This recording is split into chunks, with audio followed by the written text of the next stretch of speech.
Madam शायद मेरे पास पहनने के इतने अच्छे कपड़े ना हो, लेकिन मेरा ज़मीर इतना सस्ता नहीं है, मुझे ये नौकरी नहीं चाहिए।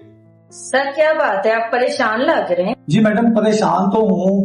बंदा चाहिए जो कि मैनेजर की पोस्ट सेव कर सके, संभाल सके। अब मुझे समझ नहीं आ रही किसको हायर करूं, क्योंकि इस जमाने में ईमानदार बंदा ढूंढना बहुत मुश्किल है। यस, आ जाओ। यस, तुम्हारी हिम्मत कैसे हुई अंदर आने की? और इंतजार करो। सर मालूम, मैं सिर्फ ये बताने आया था कि बाहर कॉरिडोर में मुझे किसी का पर्स गिरा हुआ मिला है, बस मैं वो देने आया था आपको। ठीक है, रख दो यहाँ पे, मैं देख लूंगा, तुम बाहर जाओ। Sure sir, thank you.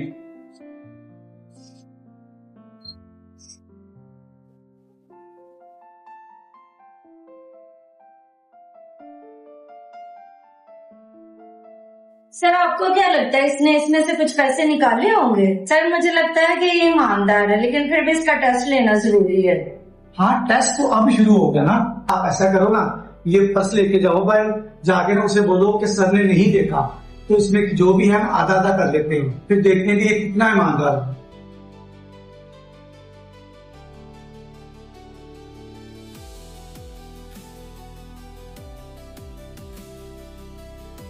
देखो तुम बहुत जरूरतमंद लगते हो। इस पर्स में जो पैसे हैं हम आधे आधे कर लेते हैं। डॉक्टर साहब को कुछ नहीं पता।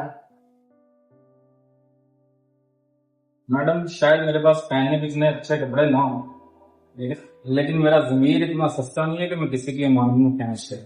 मुझे ये नौकरी नहीं चाहिए जहाँ पे लोग दूसरों का बांध बांटने की कोशिश करते। मुझे ऐसी नौकरी नहीं चाहिए। रुक जाओ भाई, मुझे मैनेजर मिल गया है।